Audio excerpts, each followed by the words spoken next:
నాకైతే చాలా బాగా నచ్చింది. అంటే మనందరికీ ఏంటంటే సుభాష్ చంద్రబోస్ గారు తెలుసు అనమాట. సుభాష్ చంద్రబోస్ గారు అన్ని సంవత్సరాలు మన బ్రిటిష్ వాళ్ళకి దొరకకుండా ఎలా ఉన్నారు, అతన్ని ఎవరు కాపాడారు, త్రివర్ణ అనమాట. ఆ క్యారెక్టర్ చేశాడు కళ్యాణ్ రమణ. అతనికి ఆ క్యారెక్టర్ అయితే అసలు మాస్ మెంటల్ అనే చెప్పొచ్చు బ్రో. 100 మంది 200 మంది బ్రిటిషర్స్ ఉన్న ఒక్కడెళ్ళి వచ్చపోపిస్తాడు అనమాట.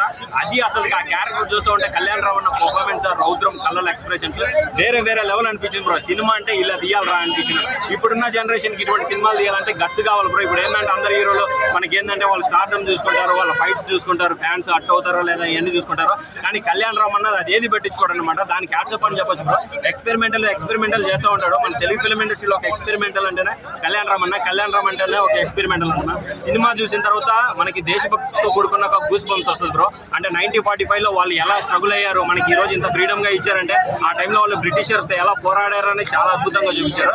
సినిమా అయితే నాకు చాలా బాగుంది బ్రో. డైరెక్టర్ గారి హ్యాట్సప్ అనే చెప్పొచ్చు. హీరోయిన్ క్యారెక్టర్ చాలా బాగుంది బ్రో. అసలు ఏంటంటే అప్పుడున్న టైంలో ఏంటంటే అందరూ దేశభక్తి కోసమే పోరాడే వాళ్ళు అనమాట. మనకు స్వతంత్రం రావాలని ప్రాణాలు అర్పించి కూడా వాళ్ళు పోరాడతారు. అదైతే నాకు చాలా బెటర్ గా నచ్చింది. లాగ్ ఏమనిపిల్ల బ్రో. అంటే మనకి కథలో తీసుకెళ్ళడానికి కొంచెం లాగ్ ఉంటుంది. బట్ ఏంటంటే 3 క్యారెక్టర్లు చేశారు Kalyan Ramana.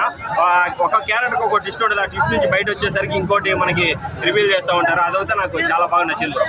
1 man show, 1 man army. Fights peaks అనే చెప్పొచ్చు బ్రో. మన ఇండియన్ ఫైట్స్ అంటే కత్తి పట్టుకొని మనకు ఉంటదిగా, నరుకుతా ఉంటే ఆహా ఫైట్ సీన్స్ ఉన్నాయి. నాకైతే చాలా బాగా కనెక్ట్ అయింది బ్రో. ఈ సినిమా కూడా చెప్తున్నా. రేటింగ్ రివ్యూస్ నా సైడ్ నుంచి నేను ఇవ్వను బ్రో. ఇదేంటంటే దేశం కోసం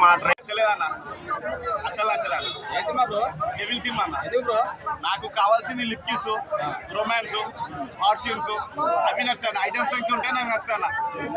అన్నో నేను నిజంగా చెప్తున్నా వచ్చి మరి కొడతా.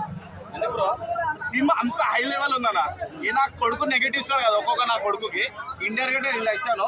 సినిమా అయితే చాలా మైండ్ బ్లోయింగ్ అన్న. వర్త్ అలా ఉందన్న సినిమా. ఒక్కొక్క కాన్సెప్ట్స్ అన్న. ఫస్ట్ హాఫ్ అయితే నేను ఏమనుకున్నా అంటే సినిమా పోయింది అన్న బింబిసారాతో హై బ్లాక్ బస్టర్ ఇచ్చిన ఇండస్ట్రీ హిట్. అలాంటి అన్న మళ్ళీ ఫ్లాప్ కొట్టిన అనుకుని బోర్తో ఇంటర్వెల్తో వచ్చి కూర్చుంటే అన్న సెకండ్ హాఫ్ ఎలా ఉంటుంది తెలుసా సినిమా? అలా ఉంటుంది. సస్పెన్స్ మనకే మైండ్ పోతుంది అన్న. అంత బాగుంది సినిమా. అండ్ మెయిన్ థింగ్ అన్న ఇలా సాంగ్స్ అయితే ఎక్కువ లేవు. ఒకటే సాంగ్ 2 సాంగ్ ఉంటుంది. బ్యాక్గ్రౌండ్ మ్యూజిక్ అయినా వేరే లెవెల్, డైరెక్షన్ అయినా వేరే లెవెల్, స్క్రీన్ ప్లే అయినా వేరే లెవెల్, అన్ని వేరే లెవెల్ అన్న. మెయిన్ థింగ్ అన్న కళ్యాణ్ రామ్ అన్న ఒక మాట చెప్పాలని అంటే మీ బ్లడ్ అన్న వరమన్నా. మీకు వచ్చిన బ్లడ్ నందమూరి బ్లడ్ అయితే డైలాగ్ డెలివరీ ఎలా ఉంటుంది తెలుసా అన్న కళ్యాణ్ రామ్ అన్నది. మీ అమ్మ జీవితం ఎవరు చెప్పలేరబ్బా.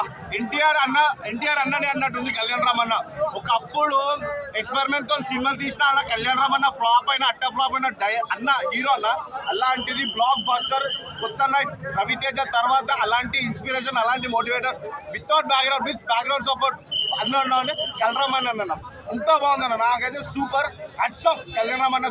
స్టోరీ సెలెక్షన్స్ చాలా బాగుంది. Thank you.